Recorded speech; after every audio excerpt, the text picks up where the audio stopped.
Jack Ansel. You're listening to the Why So Serious Show.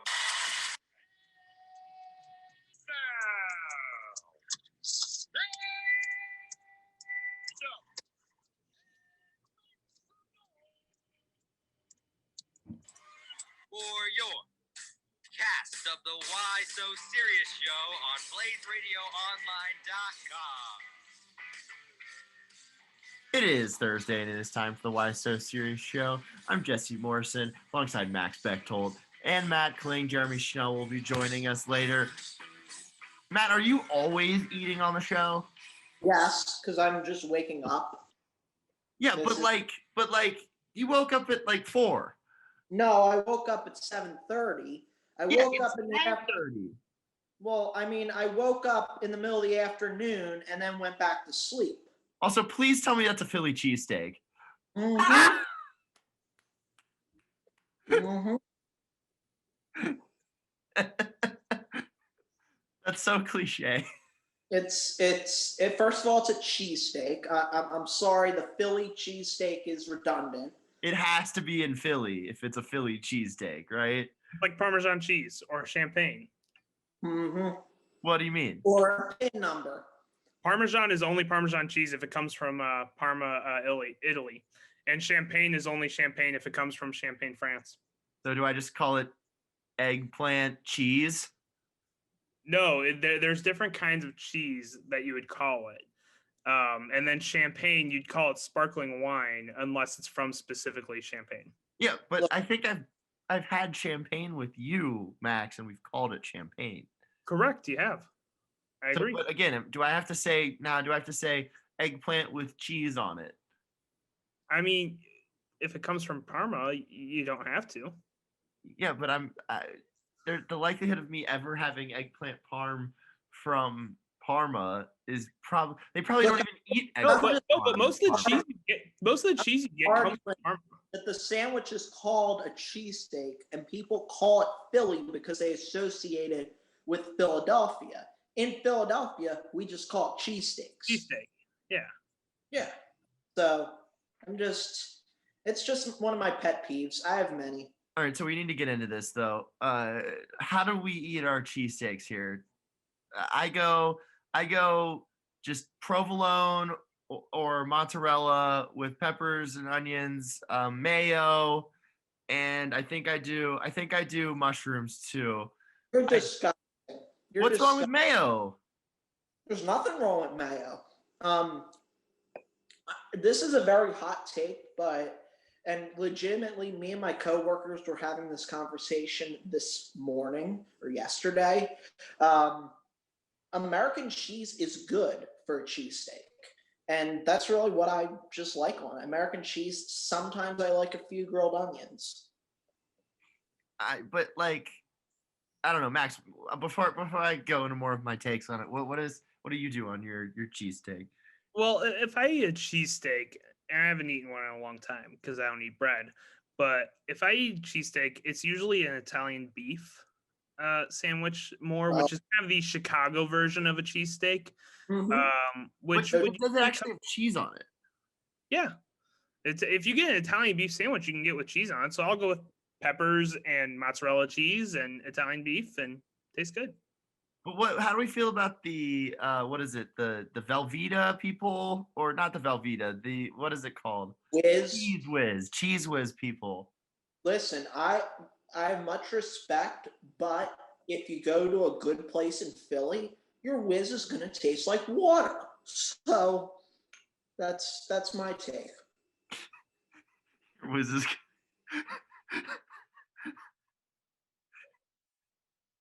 Jesse's frozen. Yep. I'm fine. It's clean. Okay there, Jesse?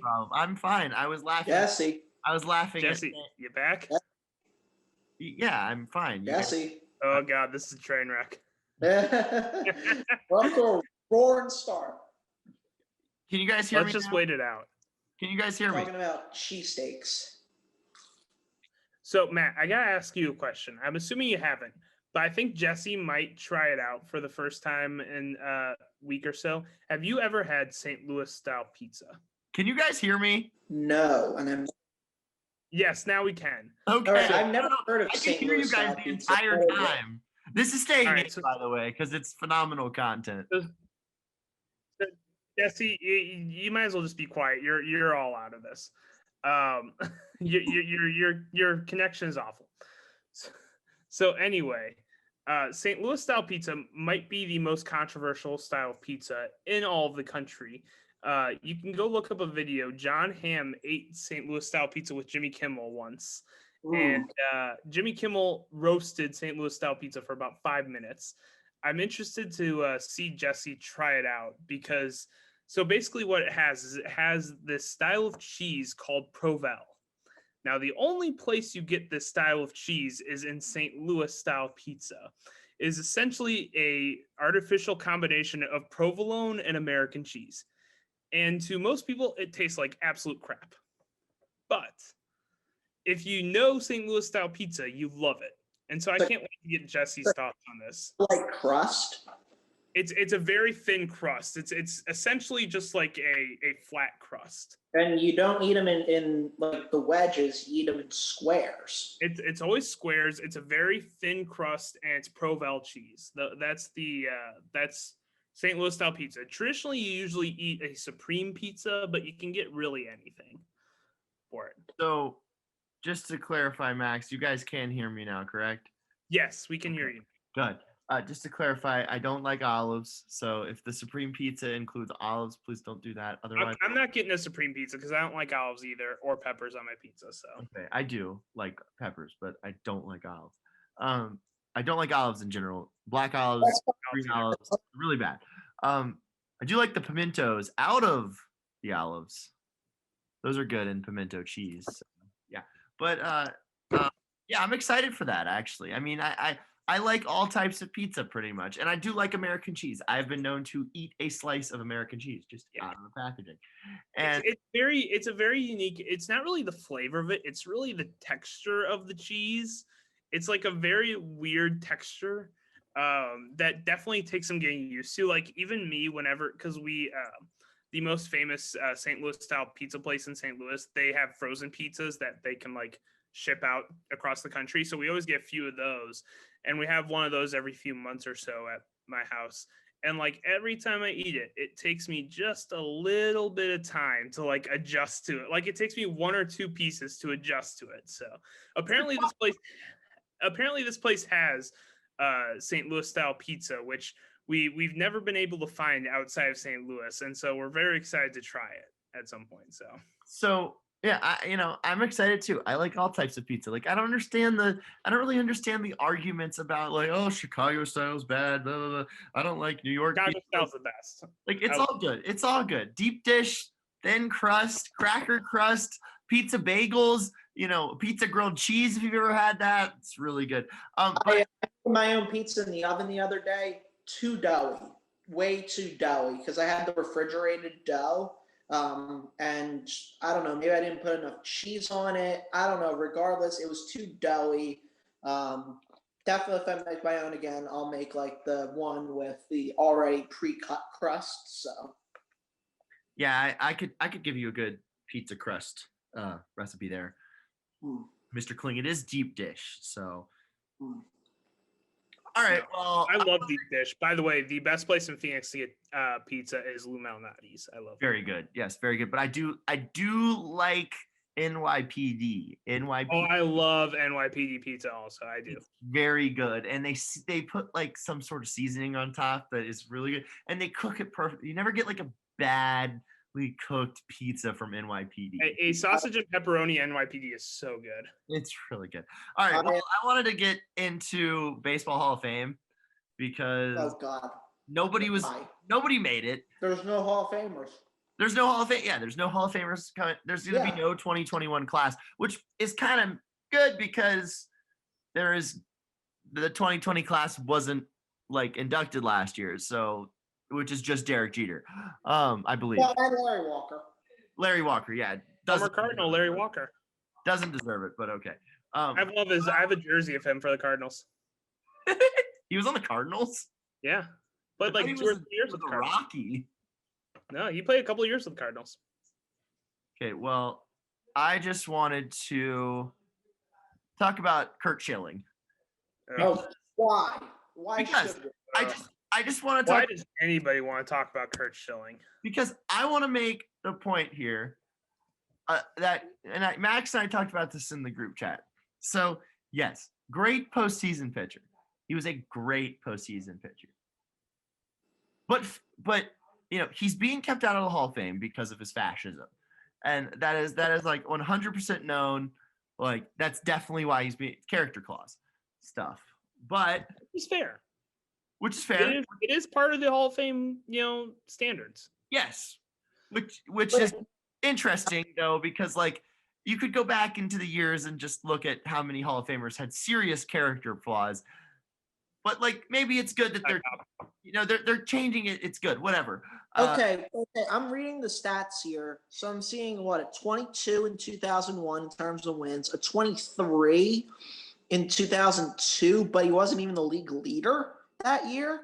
Yeah, it was Randy Johnson. He had 24. Now, here's what I'm gonna say: has any player ever been so known for two teams that they spent the least amount of time with? Like, I always think of Schilling as either a Diamondback or a Red Sox, and Yeah. I'm like shocked to find that he didn't really spend much of his career with either of those teams. He said he would go into the Hall of Fame as a D-back, but I think of him a little bit as a Philly. Just before I knew he was a fascist, I read a book about him, like a Matt Christopher biography, and I was like, Kurt Schilling. And then I went up to the Hall of Fame and I saw the actual bloody sock, and that was awesome. And I was like, but my argument here though is, character aside, his regular season numbers, if you look at it, like he wasn't that good until he was like in his it took him a long his entire 20s is like average pitcher. Well, and that's the thing. He was always a borderline Hall of Famer anyway. Like, 16 and 146 with a 3.46. He does have 3,000 strikeouts, which only like 17 guys have ever done in MLB history. But like, I don't know. I just don't think that. And yes, he was an amazing postseason pitcher. Like, look at those numbers. That's insane, and that should be calculated into it. But I think he's just so borderline that like you just can't put him in because of the fascism stuff. Like he's not good enough.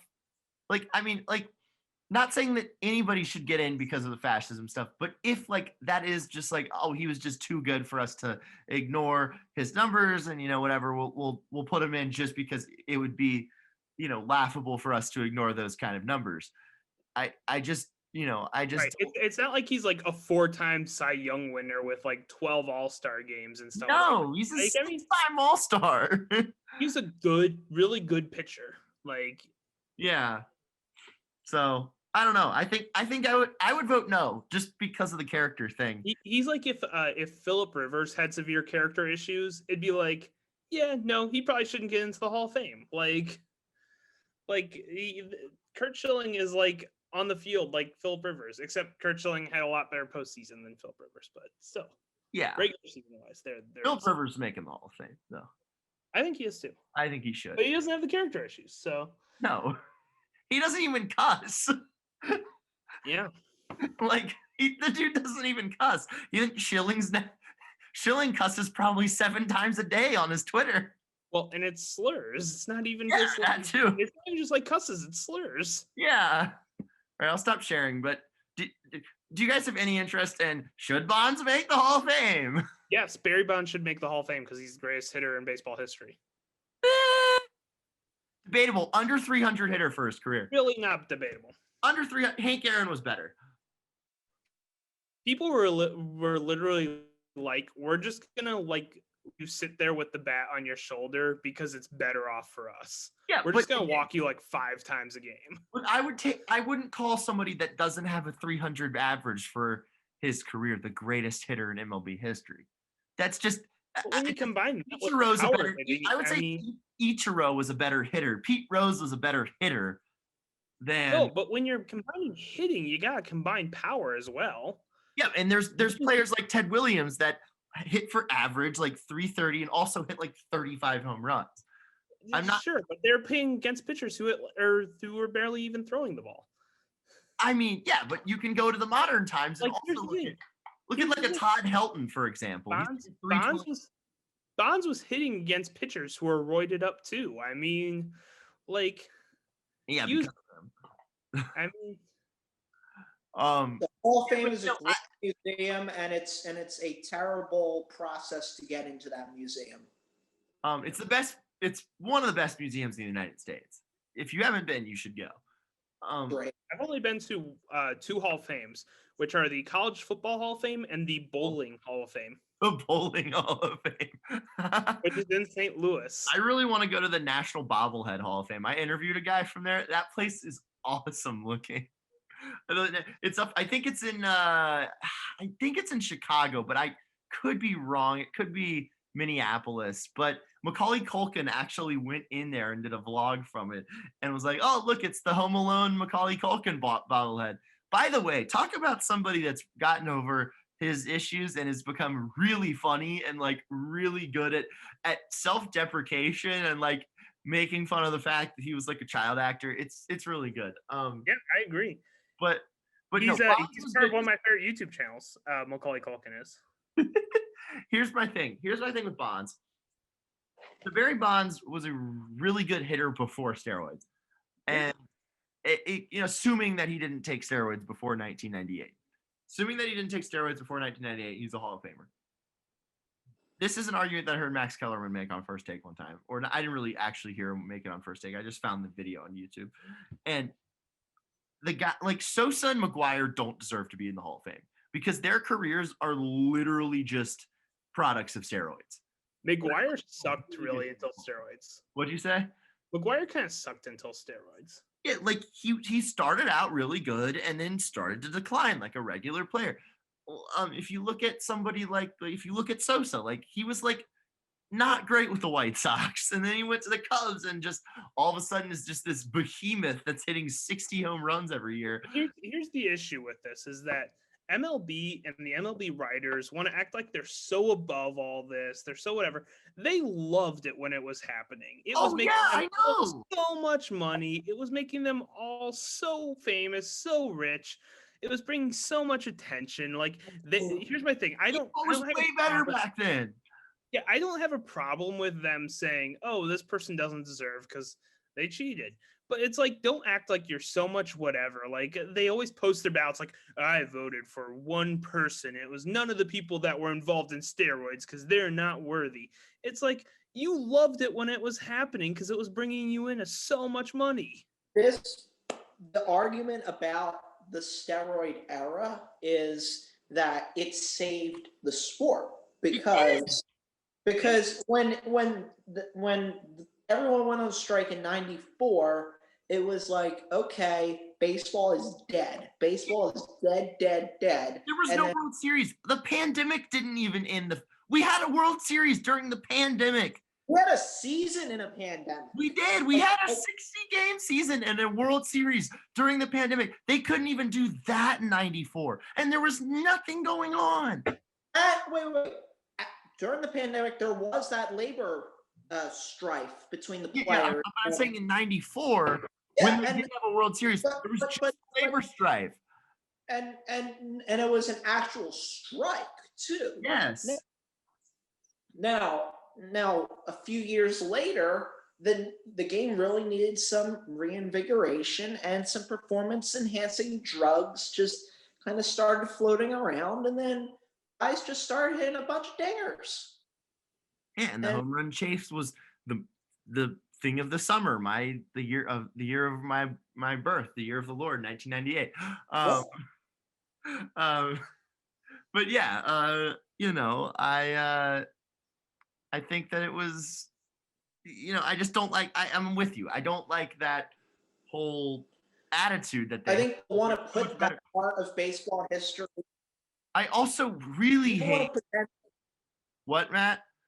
I was going to say, people really want to pretend the late 90s didn't exist in baseball history, but truth of the matter is they did exist for baseball history, and it was probably one of the best times in baseball history to be a fan. And also, a lot of this too is just Barry Bonds was a jerk. Like the word on the street was that guy was just a jerk. Pudge Rodriguez, great dude. Probably took steroids, in the Hall of Fame. Jeff Bagwell, no issues there, in the Hall of Fame. But if you look at that guy, he is the poster boy for steroids. Like, he is literally the poster boy. So it's a lot of it is just, oh, that guy was a jerk and took steroids, so we're not going to put him in. Also, I hate the Coors Field argument too. It's like, oh, Todd Helton, he hit 370, but that was just Coors Field. That guy had no talent whatsoever, so we're not going to put him in. Like, what? Like, it's not his fault that he was drafted by the Rockies. He made the best of the situation. Put him in. My list What'd you say, Max? By the way, my parents had Cardinals season tickets in '98. Just awesome. They were at McGuire's 62nd home run, breaking Roger Maris' record. That's awesome. Were you there? I don't know if I was there. I was like 2 years old, so I don't know. I don't think so, but I was like 4 months. Probably had a babysitter. They probably got a babysitter. By the way, I was gonna say when Bonds was chasing the late great Henry Aaron, may he rest in peace. When Bonds was chasing that in like 2006, 2007, look, I liked baseball. I played baseball. I would watch Phillies games. I didn't have cables at the time, but truly, I did not care about Barry Bonds beating that home run record because I knew I was only like 10 or 11 at the time. I knew that was a tainted run. So 100%. He probably would have finished with like 580, which is fine. He could have gone to the Hall of Fame like that. But like, listen, there's one home run champion of all time, and he just died the other day, and that's Henry Aaron. Yeah, we should talk about that because I kind of skipped over it on the Sunday show. But I took the class with Bud Selig at ASU, and he just talked about, the stuff that Hank Aaron had to deal with, early 70s, being a black man breaking a white man's home run record. And he got, so many letters of death threats and stuff. And it was just awful. But I mean, the way he just was able to just stay strong and keep just going to the office every day. Like when those fans ran on the field that ended up congratulating him. Yeah. Like, the word on the street is that he thought he was dead. Like that was, I mean, looking back at that 715th home run and seeing those people on the field, first of all, how'd they get on the field? Like, come on, Atlanta Braves security stuck in 1974. What are you doing? What are you doing at Brave security in 1974? They were probably lost in the moment too, and we're there for the entire season, and we're like remember the Red Sox police guy that would just lost it during Ortiz's home run? Do you think if a fan had run on the field, he would have stopped? No, he was just like, that guy was literally just there to watch the game. He did not. Regardless of people running onto the field, I just mentioned, you want to forget that the steroid era exists. As a younger modern baseball fan like we truly need to do our research to know about what actually was a forgotten time in baseball history, and that was the integration period of Major League Baseball. Not the Jackie Robinson era. I mean, you're talking about the rest of the players coming in that were signed, and there was absolute hate among fans and among some players.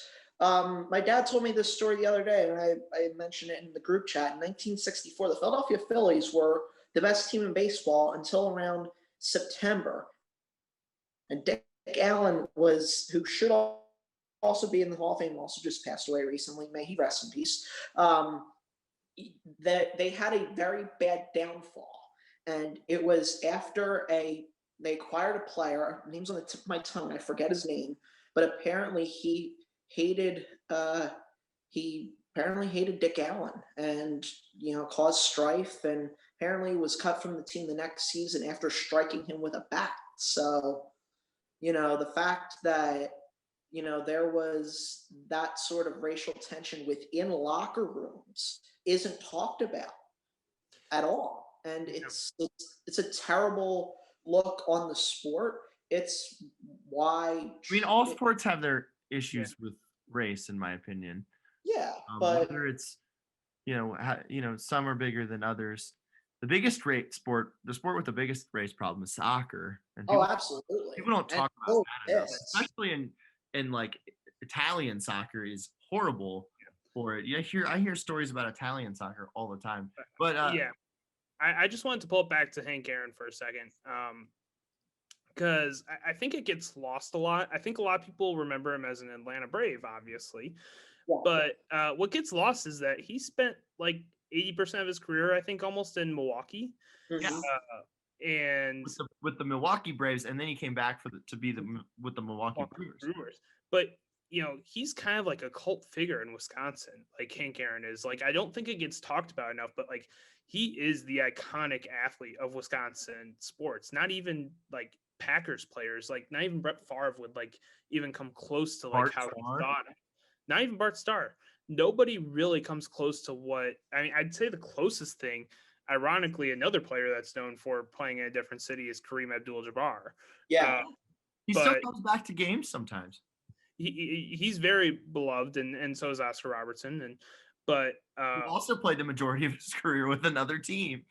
Yeah, that's just kind of the way it goes a lot of times with Wisconsin sports. But Hank Aaron, growing up, because I went to a lot of Brewers games growing up, you would almost assume going to Brewers games that Hank Aaron spent like his entire career with the Brewers. Like the way they honor him, the way they, cherish him, love him, respect him, and stuff like that. So, I grew up knowing Hank Aaron was probably at least amongst the greatest hitters of all time. And so, obviously, when that news came out, definitely hit pretty hard. But yeah, I think the number 44 should be retired across baseball, just like the number 42 was. I don't disagree.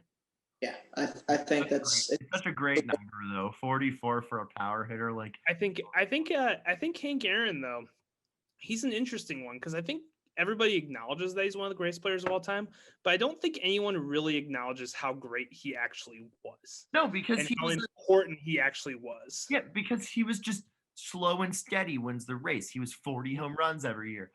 He wasn't this guy that was out there cranking 59 home runs and setting records. He wasn't this brash, party boy like Mickey Mantle, so that's kind of why he did his business and never really played in huge markets. Cause even at the time, Atlanta in the 60s wasn't like a huge, glamorous media market and stuff like that. It still isn't a big sports market per se. No, they struggle with the Falcons attendance is always pretty bad. And then the Hawks don't do great. And then they've lost 2 hockey teams. So if Hank Aaron spent his entire career with the Yankees, he'd be the most legendary athlete in sports history. Yeah, but Babe Ruth is the one that's talked about because he played. And you can, I don't like this argument because Walter Johnson threw 97. But when Hank Aaron played, that's when pitchers were really starting to get up there, and you had Sandy Koufax and Bob Gibson. They actually had to lower the mound because pitchers were so dominant. So he was specifically because Bob Gibson. Yep. But who also had the greatest season? Yeah, Bob Gibson maybe had the greatest season in baseball history for a pitcher or hitter. But that's when we also passed the 1-year mark of Kobe's death, and with that was awful tragic. But I was in this room when I heard about Kobe's death. I was in this. Following Kobe's death, we've had like 10. None of them have really been young guys, but we've had like 10 Major League Baseball legends. Because Don Sutton died the right. Hank Aaron. So. Yeah, sort of died. The two Cardinals legends of my dad's early childhood died. Bob Gibson and Lou Brock. Yeah. So yeah, it's been Brock is the best player ever. And then, you go back to January 1st of last year and you had David Stern. So yeah, a lot of older people getting, we music deaths stuff. It's getting to that point where like legends of the 60s and 70s are gonna be no longer with us at some point. Yeah. But which is just sad. But it's Mhm. a little lighter topic. Watching this Arizona State game, it's in the background. They're actually winning tonight, but I went down to Tucson. I was the only Phoenix media member who went down there, drove down there in the rain, got home at 3 a.m. It was fun. It was fun. I had a good time. Like, I'm glad I went. But Arizona State played really bad. They're terrible this year. Yeah, I don't want to talk really about good. them. What was that? Hey, I didn't know Winthrop was and Drake were undefeated. Dude, the Drake top legit. is low-key power in the Big South. Wait, why aren't Winthrop or Drake ranked in the AP top 25? They should be ranked. Drake is number 15 in the Alco. Okay, I don't get the Alco. I don't want to get the Alco. I don't understand the Alco. Nobody understands the Alco. I haven't understood it for 2 years. That's what is somewhat awful and glorious about it at the same time. But I want to get into our Mount Rushmore of disappointing teams. Oh yes. We should have Jeremy Schnell coming on soon. Jeremy will show up on Jeremy. Oh, there he is. Perfect timing. Wait, it's teams, not seasons, right? There's a difference. Like, I'll get into the difference, but it's teams, not seasons. Like it's the Jeremy, what are you playing? Hi. It's I'll just use my example for why I'm asking first, and you can tell me if it's valid or not. All right. I was saying seasons of team. Right, but can I have a team who didn't play a season? Seasons of love. Okay, yeah, we'll get into it. Jeremy, can you flip your camera the other way? Yeah. There you go. That's better. All right, Jeremy, that's a horrible angle.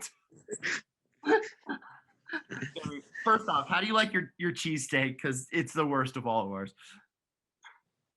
Cheese and steak. What is it called? It's not. How do you come on? What do you mean? What type of cheese do you like? And Whiz.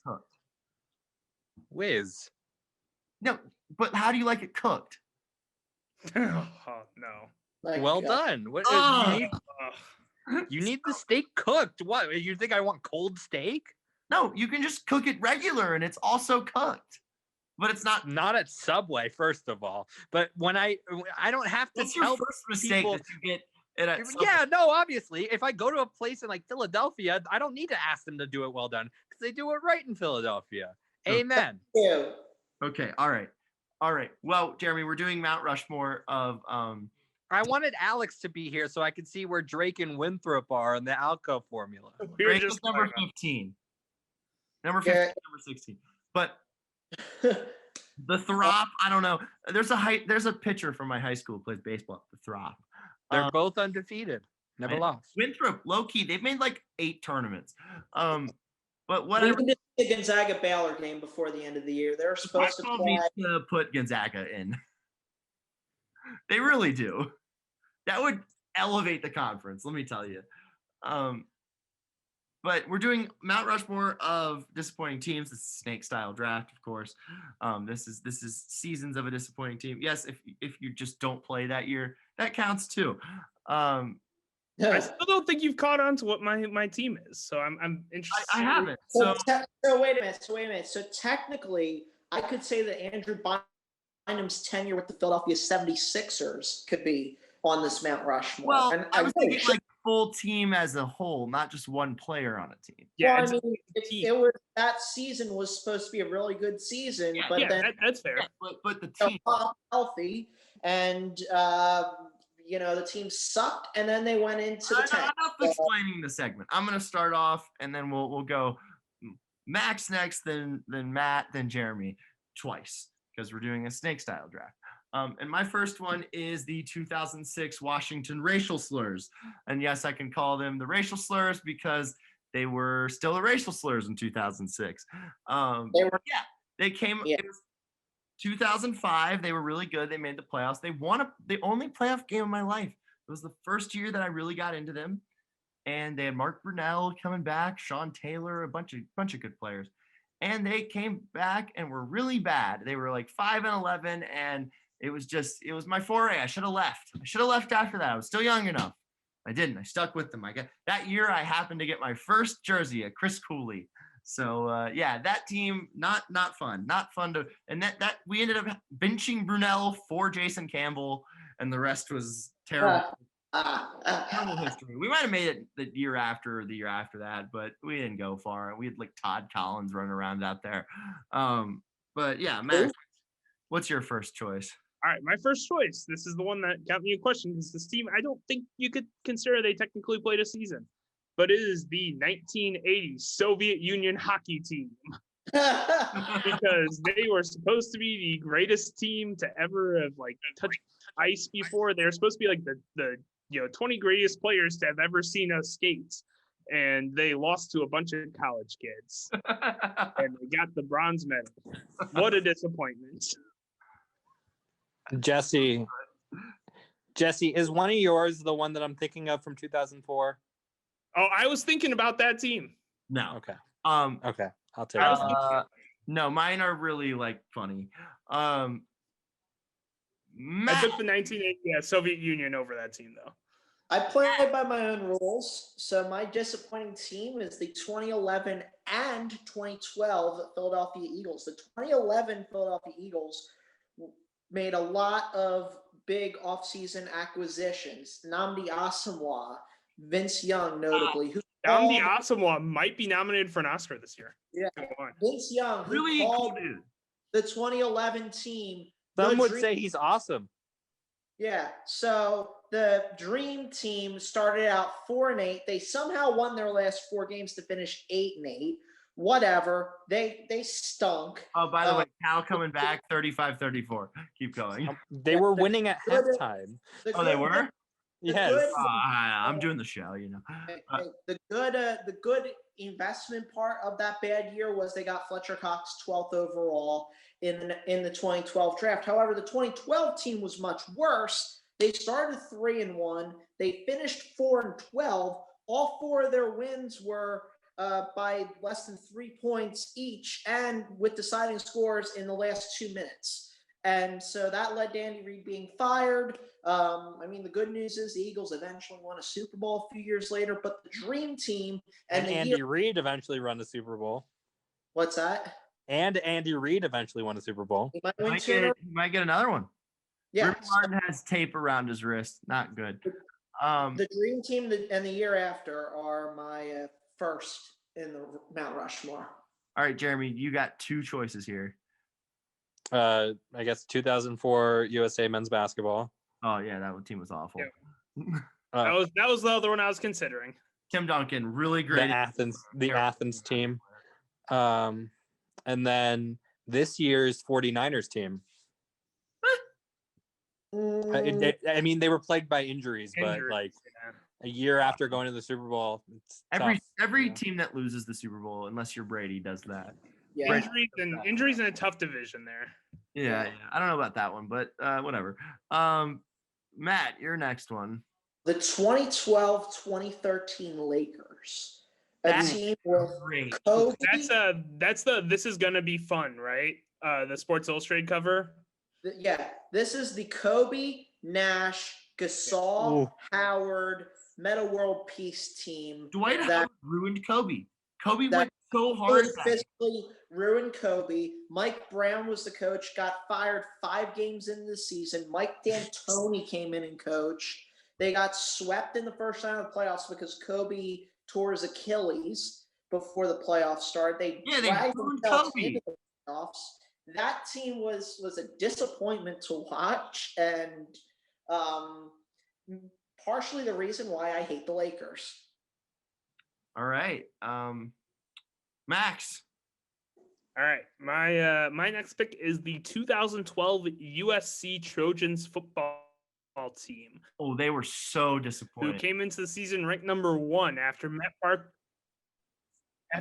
Barkley said that I have unfinished business, and he gave Lane Kiffin a tree ornament to announce that he was coming back. This team had Matt Barkley, Marquise Lee, Nelson Aguilar, Robert Woods, Nickel Roby-Coleman, Leonard Williams. Had so many good players. Ranked number 1 coming into the season and went 7-6, which included losses to Arizona. That bad? Georgia Tech in a bowl game. They lost the Sun Bowl. They lost the Sun Bowl to Georgia Tech 21-7 after coming into the season ranked number 1. Matt Barkley could have gone top 5. He went from going top 5 to being like a career 3rd string quarterback. Yeah, he was the Heisman favorite coming into that year, and they went 7-6. He threw for 35 touchdowns to 15 interceptions that season. That's actually not that bad. Jameis Winston would do something like that. But... Yeah, but on 62% completion percentage, came in as like the no-brainer Heisman favorite, and they went 7-6. Remember when Denard Robinson would always come in as the Heisman favorite during non-conference play, and then he just ended up being a running back because he hurt his arm? Yep. All right, so I got 2 here. I'm gonna make this a double. I'm gonna make this like a 2-parter here because I'm gonna combine these 2, not into one, but just because. Never mind. Horrible way of explaining it.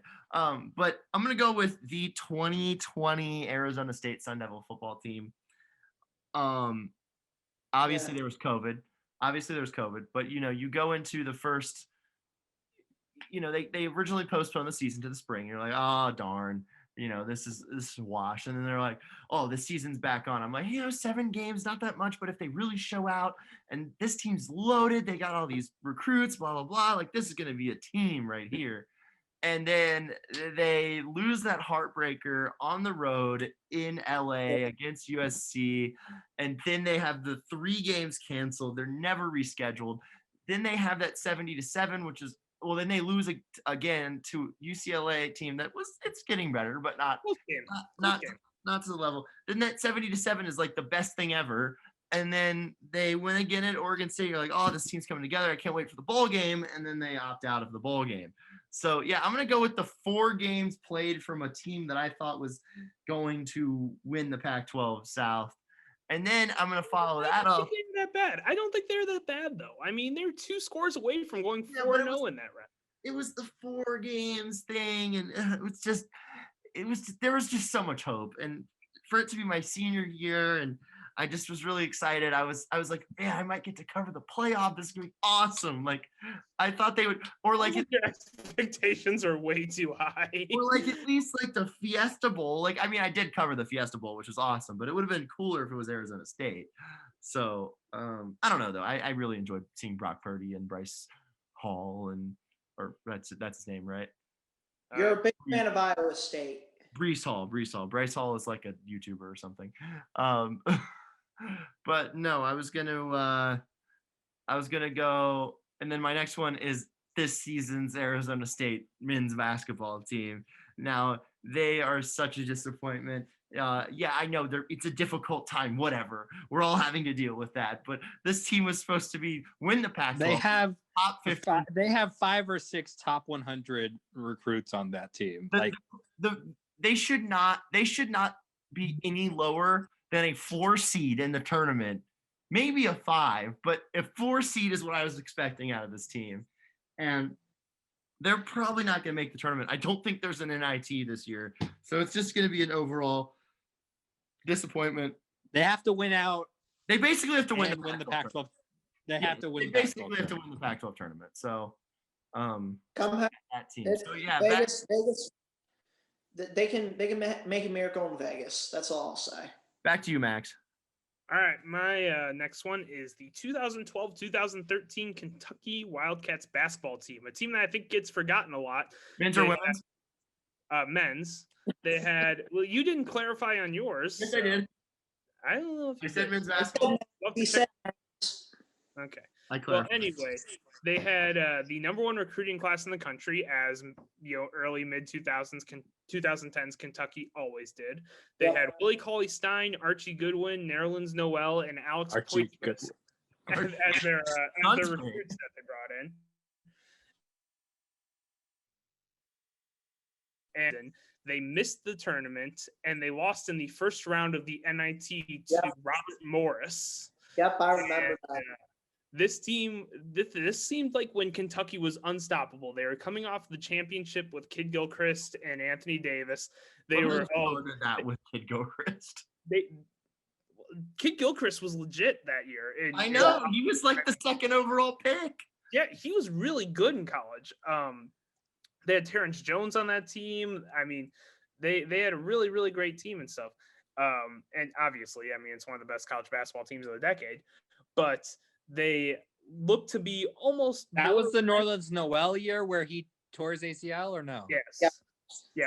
They seem to be borderline like Alabama football is right now, where you're like, oh, they'll just always be great and they'll always be in the Final Four and they'll always be a threat to win the national title. And then they miss the tournament and lose to Robert Morris. Some would say this year's team is comparable. This year's Kentucky team is comparable to that. Yeah, this year's Kentucky. Not even like that though, because Kentucky, Kentucky at this point, we like always kind of expect them to be good, but they've had enough seasons where they haven't been that it's not like a total like mind-blowing thing when they aren't good. Like at that time, when they were just recruiting these 5 stars like clockwork, like you were just expecting, oh, they'll be in the Final Four every single year, and then they miss the tournament. They should fire Coach Cal. That's a hot take. I mean, he's just a good recruiter. He's Bobby Hurley. He's Bobby Hurley with a bigger platform. Pretty much. He's only won 1 national title there. That's actually pretty big disappointment. It's also disappointed that he didn't win at his other, like at Memphis. Like that team was the clear best team in the tournament that year. Like, they cheated their way in. Oh, whatever. He's had the most talented team like 6 times out of the last like 15 years and has only won the title once. They lost to Press Virginia with John Wall and Boogie Cousins and like I think Eric Bledsoe. Yeah, that was they were all in the starting lineup with nobody. Yeah, in the Elite Eight. They didn't even make the Final Four. Like they're disappointing. That was his first year at Kentucky too. But then there was also that undefeated team that lost to the Badgers in 2015. I was at that game. Yeah. You were at that game? Yeah, I was at that game. That year is so hard to judge though, because I think that Kentucky team, that Wisconsin team, and that Duke team, all 3 have legitimate cases for being in the top 5 best teams in college basketball in the decade. Like that year was just so ridiculously. That Kentucky team was Devin Booker, correct? Yeah, Devin Booker came off the bench. He came off the bench. That team was stacked. Yeah. Who were the starters? That might be the starters were the Harrisons. Yeah, Towns. Stein, and I forgot they had a couple of guys who ended up going to the league at small forward. I forgot who exactly was their star. Wiltshire on that team? No, Wiltshire was Cat on that team? Yeah, said Cat was on. Cat was on that team. Cat was their star that year. Let's see. There's I'm trying to pull it up here. Let's see. Their team was they had the Harrisons. Dakari Johnson, I believe, was their 5th starter. I believe. Not 100% on that. But that was the year Wisconsin had Frank Kaminsky, correct? Yeah, Kaminsky and Decker. Yes, Kaminsky and Decker. Yes, they were great. They were fun to watch. And then Duke was Jabari Parker, correct? No, Duke was who was the big man? Okafor. It was Okafor and Justice Winslow. Grayson who touched it. Who else? Who? Grayson Allen. Yeah, Grayson Allen was the 6th man who like broke out in the tournament. Yeah, he like had a huge tournament. He won MOP, right? I believe so. He had a huge tournament. Grayson Allen did. Yeah. But yeah, it was and they had Trey Jones and who was their 4th star? They had a 4th guy also that was huge. It was mostly Okafor. Okafor was incredible that year. Should I pick a 1-loss UConn team as my 4th? I think that's fair. Team. I was thinking about doing that, like picking one of the random UConn women's team that didn't win at all. Yeah. 1 loss. All right. All right, Matt. Third. Yeah. So this is actually, and I'm not gonna commit it to one season. I'm gonna commit it to the last. Oh, by the way, Frank Kaminsky, 12 points, 14 rebounds, and 6 or 8 assists. I can't tell from here. Okay. Oh. My third disappointing season is the last 9 seasons for the Los Angeles Angels of Anaheim. Because before the 2012 season, the team went out, gave CJ Wilson a huge contract, gave Albert Pujols, coming off a World Series, a huge contract, and they had rising superstar Mike Trout. Since 2012, they've made one playoff appearance. It was 2014. They won 98 games, won the AL West, got swept by the Royals in the first round of the playoffs. And ever since, they have not made it back since, despite having Mike Trout, the best player on the planet. The current team, which has Anthony Rendon and Mike Trout and Justin Upton, the Angels have just been a huge disappointment. Now the Dodgers won a World Series. Now the comparison is that the Dodgers will forever be the best Southern California team.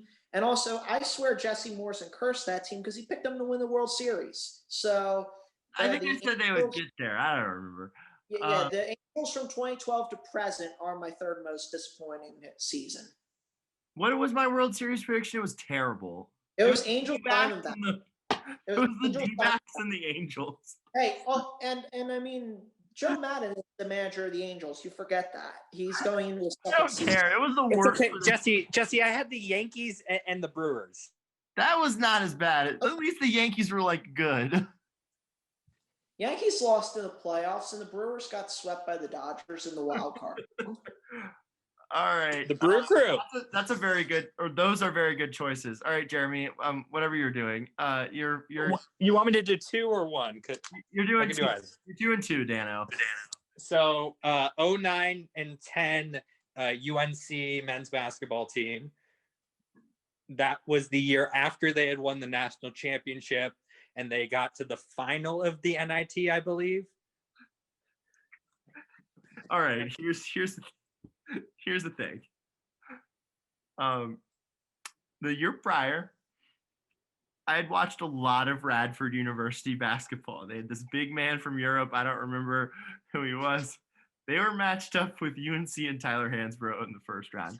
If you know me, you know that my least favorite college athlete of all time is Tyler Hansbrough. I cannot stand that guy, with the passion.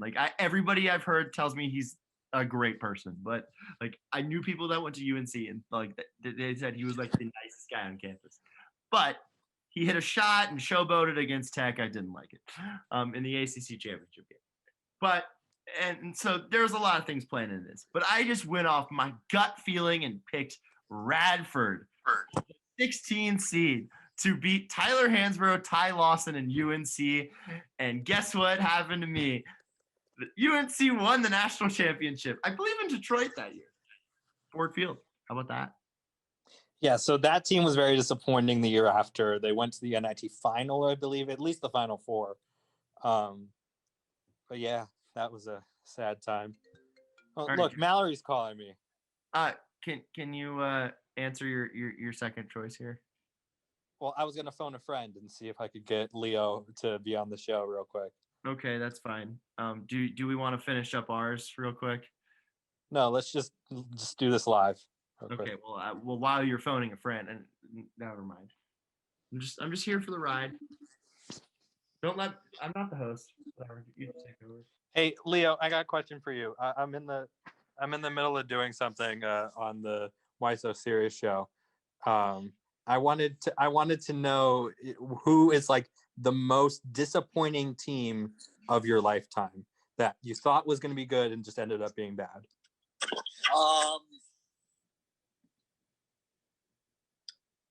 Probably the 08 Tigers. All right, thank you for your time. That's it. That's all I got. 08 Tigers. Okay, Matt.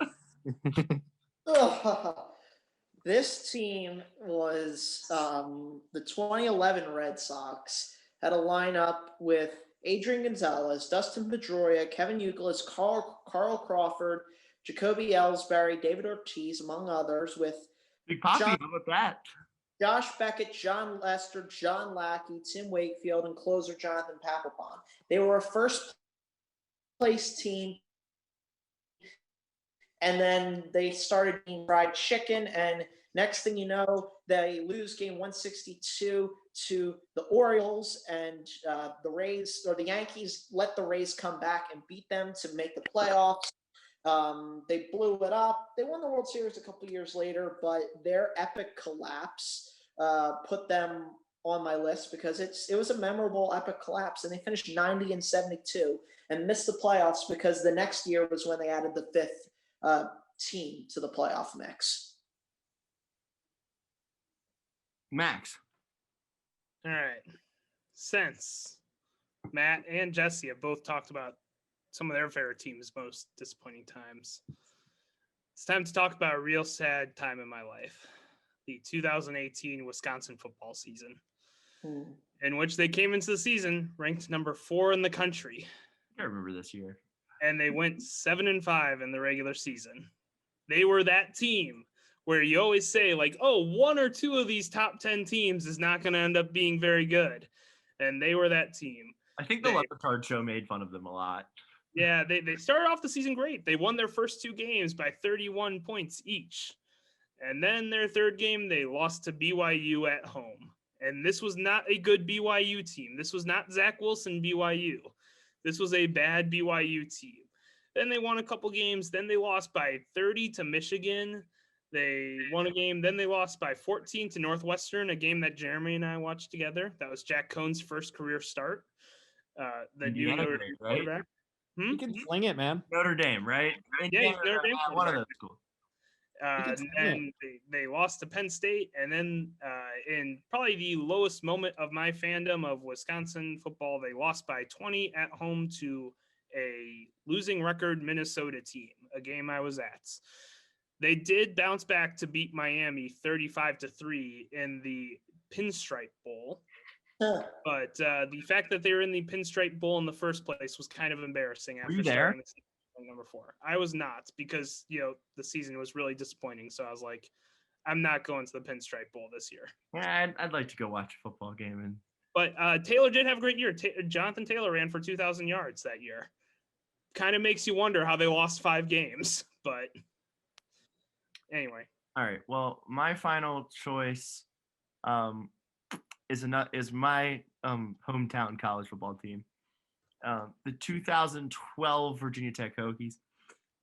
Unfortunately, they did not replicate the success of 2011. 2011, they made it to the Sugar Bowl. Danny Cole caught it. We could get into that. But they lost a lot of talent, receivers-wise, running backs-wise. But they had Logan Thomas at quarterback. Mel Kiper Jr. was like, oh my gosh, this guy's the next Cam Newton. The year before, he'd been up and down, but he had pretty good numbers. 19 touchdowns, 10 picks. He completed just below 60% of his passes. Ran a lot of good sneaks. Not the best numbers ever, but he did have a game. Were you gonna say those are good numbers? Because they're decent numbers. And what was really special about him the year before was his game against Miami. He was 21 of 23 with like 300 yards, and he led them to a big win on a Saturday night. Saturday 3:30 game. They turned on an Inter Sandman at the end of the game. It was great. Like the legend of Logan. I remember watching that game. The legend of Logan Thomas was building in Blacksburg. He comes back. He completes like 55% of his passes. It's just a disaster. They go to some sort of bowl at that stadium in Orlando, pre-renovation. Champs Sports Bowl, probably. What'd you say? Probably the Champs Sports Bowl. I think it was the Champs Sports Bowl. Yeah, that used to be like the number 7 ACC team made. They played like Cincinnati. It was just rough. And so yeah, that team. 2013 was the same thing, but 2012 was the real disappointing year. So yeah, I'm gonna say the 2012 Virginia Tech Hokies is my last choice. Hold up, Jesse. I just looked up that team. They played Rutgers in the Russell Athletic Bowl. Yeah, there you go. But they won 13-10 in overtime. It was like rainy and stuff. What stadium was it at? The Florida Citrus Bowl. Yep. Oh, that must have been what took over for the Champs Sports Bowl. I'm assuming. Like once Champs was like, oh, no longer thing. It might have been a worse bowl than the Champs Sports Bowl still played at the time of the Champs Sports Bowl. So if I remember right. But right, let's go through the list. We're gonna have the fans vote on which one has the best list. Thanks, Murata. I got a shout out on Bickley and Murata on Tuesday. They said Jesse, the only media member that went And he's down the two. Okay, first of all, I'm here. I made it. I said it. I said what I said. So we're fine. It'll be recorded on my end, even if you all are frozen. But keep Jeremy. I do think I'm going to win because I think the only team that people are actually going to know from this is the 1980 Soviet hockey team. I mean, yeah. I mean, all the Americans that we're friends with are going to be like, yeah, we kicked their butt. And they're going to be like 2011 Eagles. I don't know what that is. they're the dream team. 2012 present Angels. That's not one team. They're going to be But, like I mean, the Angels are a disappointment every season. So Yeah, they're going to be like the 2013 Kentucky basketball. They probably went to the Final Four. Okay.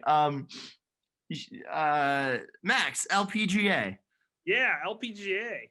So the LPGA season is back, and for some reason, it's gone now for 4 weeks. Nobody knows why. I don't get it. But the LPGA season had what I consider the dream tournament, the tournament that I was waiting for the last 2 years that I've been an LPGA fan, which is that my 3 favorite players were the top 3 on the leaderboard from Thursday all the way till the end of Sunday, which was pretty amazing situation to have happen. Then my second and third favorite players got into a playoff at the end, which was super exciting. And my second favorite player, Jessica Korda, hit a very long putt, like a 30-footer to win in a playoff. Did anybody see any of the LPGA players? No, because there was also some male celebrities playing in the field because it was a pro-am. And we saw just a bunch of shots of Marty Fish. The like crappy tennis player? Correct. He was one of the big celebrities in the tournament that they kept on plays a lot of golf. Him and Aaron Hicks got the majority of screen Like the Yankees center fielder? Correct. They got the majority of the screen time because that drives ratings, I guess. I don't know. LPGA just get a deal that's not Golf Channel? Well, I would I wish like Golf Channel. Golf Channel is good. I met Brandel. He was nice, but Golf Channel is pretty good, but they really fumble it with the LPGA messaging there's because they keep on like acting like they're better at like showcasing women's sports than any other sports channel, but they probably they're are. like way behind. No, they aren't, because they don't even show them live usually. Usually it's on like a 2-hour tape delay, the LPGA tournament is, so they can get the end of the PGA tournament in. Like they're like I get it, the PGA tournaments are gonna get better ratings, but like don't act like you're so much better than everybody else then. So here's my thing with it. Like PGA and LPGA should be the prominent things that they show. Correct. I don't care about the Champions Tour very much. Champions Tour should be on like a 4-hour tape delay. Like that should be at the end of the European. I know the European Tour is great, but people in the United States don't care about that. But the thing about the European Tour is it's usually early in the morning, so that doesn't really. And then like they show the Corn Ferry Tour and like college golf. I don't care. Yeah, I think there shouldn't be a Sunday that the LPGA doesn't get 5 hours of live airtime, in my opinion, because the PGA is usually on NBC or CBS, and so why isn't the LPGA playing live that whole time? You wouldn't say if there's 2 WNBA games, they wouldn't say we're going to show one of the WNBA games and then we're going to show half of the next one and then we're going to show the Big 3 league instead of the second half of it or something like they wouldn't do that. Like, and that's what the Champions Tour is.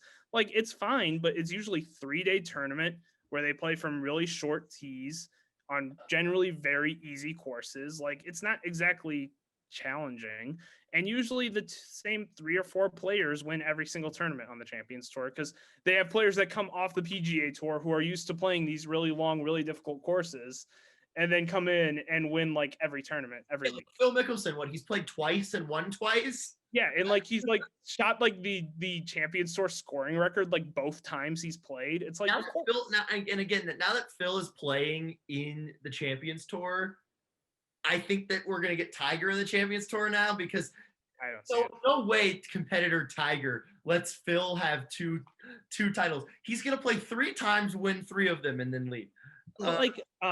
Jerry Kelly, who's from Madison, Wisconsin. I enjoy watching him. I've met him a few times. He's shown up to some of my head guy, but he won like 3 times on the PGA Tour, and he just absolutely dominates the senior tour. And it's like nobody wants to see Jerry Kelly dominate every week. Like nobody cares about that. I don't know why Golf Channel thinks people do. Yeah, So I don't that's know. my take on that. I don't know. I have to watch a lot of Golf Channel. Anyway, the LPGA got off to an amazing start. 3 best players probably in America right now were the top 3. My 3 favorite players were the top 3. It was a really exciting finish. And unfortunately now they're wasting all that momentum by having 4 weeks off for no apparent reason. So that's my take. The best tournament of the PGA golf schedule is next weekend. Yeah, the Phoenix Open. We're in a really great stretch of PGA because this Western swing is always really good. What Oh, is hockey, dude? Have you seen the hockey, dudes? The Farmers Open is this weekend. It's at a course I've played. Apparently, Torrey Pines. CBS is apparently going to be rolling out new graphics this weekend, including a leaderboard on at all times, which, might interest me to, turn on, the tournament and see, hey, I know that so-and-so is 8 under right now and has a 1-stroke lead over so-and-so. You know who's kind of good at golf? Hockey players, dude. Jesse, you're doing a terrible impersonation. I'm sorry. I think my impersonation is great. I don't understand it. Hockey, dude. My Washington Capitals, they're 5-0-3. Jeremy's my favorite LPGA player dates an NHL player. So wow, that's so cool. I think I'm gonna start watching more of the LPGA because of that hockey, dude. And let me tell you, I got some za, brah. Apparently he's a really good player too. Apparently he's been really bad, but he's playing great this year apparently. So he plays for the Kings. I don't know his name, but Jeremy had some issues, dude, with the Panthers tonight, but they still got a point, bro. So bad. This is so bad. Dude.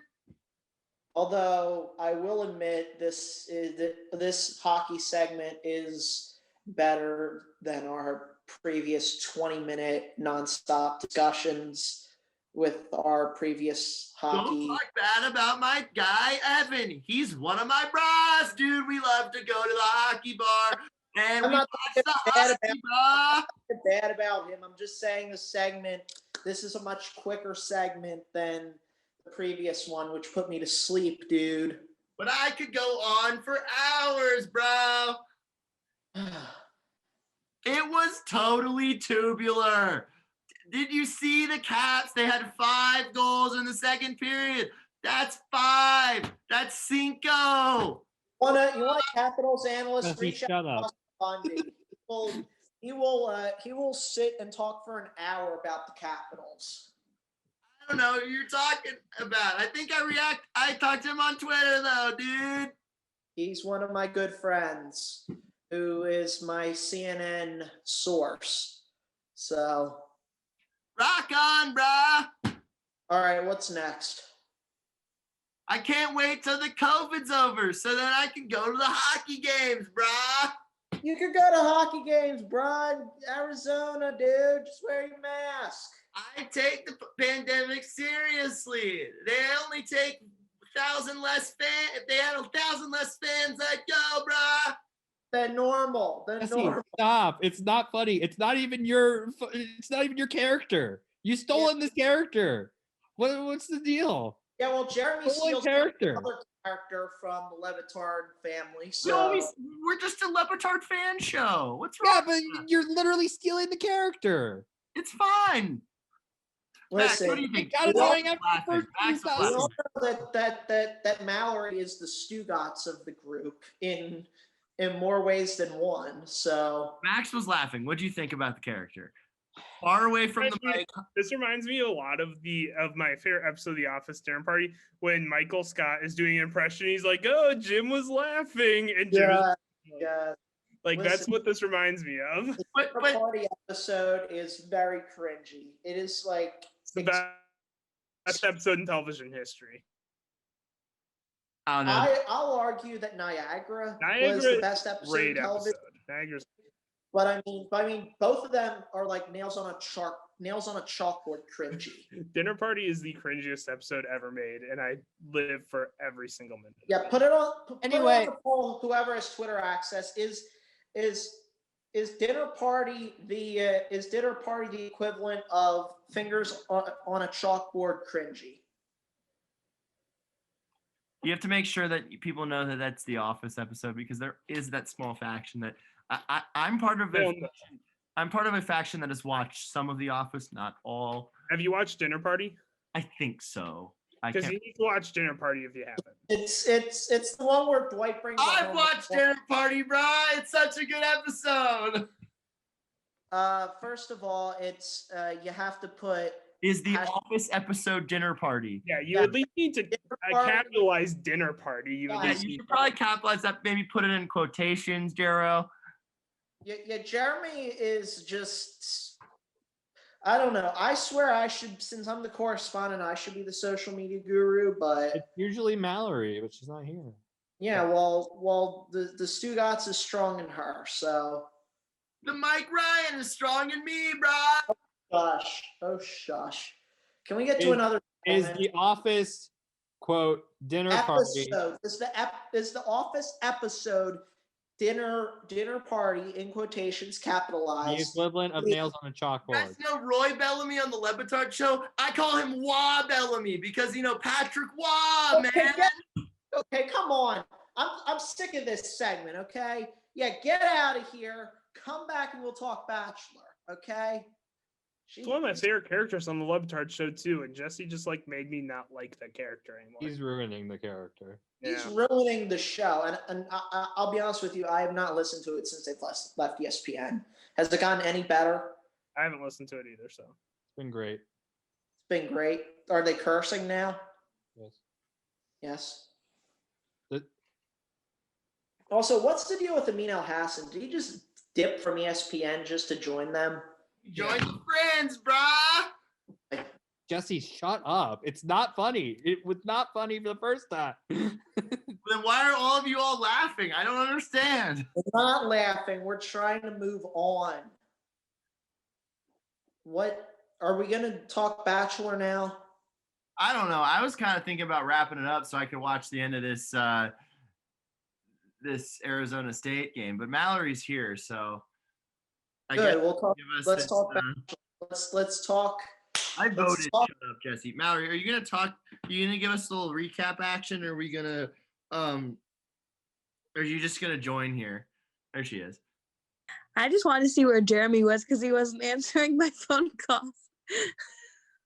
Here I am. All right. Do we want to talk Bachelor? Or do we want to go? This Arizona State game, I'd kind of like to watch the end of it. Can we go home? Yeah. Where's Susan? I thought Susan was going to join us so that she could. That's on Sunday for the Blaze show. I thought she was going to explain her tweets. The Blaze show. I saw Susan today. Okay. Jesse, read the Takes a poll. lot of photos, brah. I Jesse, still think that Susan should be a part of the B team show in the middle of the week. Just saying. Jesse, We read the go polls. to Arizona State, so We need. Jesse, read the polls. okay. Can I'll we read talk the polls. about the Bachelor? Matt, give us your quick takes. Half of them are bad. They have to weed them out and get us the good. Otherwise, we have no idea who's going to win. Mallory. I like Brie, Thanks. I like. and I like new Michelle. Yes, Michelle is a saint. Yes. The women were really horrible to each other and called each other names that I didn't like and were. Also, Katie is the stunner of the season. Stunner is in she showed up with a joke in her hand and has been the devil's advocate and has also been like the nicest girl. Yeah, Katie's cool. But Abigail. Just trying to play both sides. Yeah, Yeah. Abigail's gonna win. Abigail's gonna win. I really like. I've heard from like a lot of, girls on Twitter and stuff like He that. should win. He episode- should win. That episode made them feel bad, and so yeah, I don't like that. Yeah. Also, MJ refused to box. Good idea. It was I don't like MJ. MJ. I don't want to say it. Never mind. better. I'm gonna start with yesterday's. Actually, I'll do some. No, I'll do the Bachelor polls on Sunday. No, I'll do them today. Whatever. Is Queen Victoria the worst villain in Bachelor history? 75% yes. Was that the quickest group date ever? 100% yes. Are we just here for more Abigail and Chelsea and less drama? 60% yes. 40% of course. Is it always Chris Harrison and never just Chris? 100% yes. Better holiday, Super Bowl Sunday, 75%. MLB opening day, 25%. Super Bowl Sunday is New Year's Day in my book. I'm sorry. Which network would be most fitting for the Pac-12 to sign its next rights deal with? 11% History Channel, 11% Discovery, 33% Sci-Fi, and 45% Disney. Hold on. Correct. The correct answer. I have a fifth choice. What? NBC then. No. Oh, yeah, because it's going away. Okay. Yep. Disney XD is clearly the correct answer if anybody here has ever watched Disney XD. I have. NBCSN. I used to think Disney XD was Disney Channel, but for skaters. Zeke and Luther. And they also had the Jake Paul's show. Oh, I think that was after my time. I want Is to watch it- this Disney show. Is it still puzzling what the criteria for the ALCO even is? 86% yes. I have big questions for Alex today. That 14% is just Alex. We will update this best list of disappointments on another show. Currently Matt is in the lead at 50%. And is the Office episode Dinner Party the equivalent of nails on a chalkboard? Of course, 100% shut up, Jesse. All right, that'll do it for tonight's edition of the Why So Serious show. Check us out on Tuesday for the Blaze show, brah. Good night, Canada. Good night, Canada. I love Canada. Hockey, brah.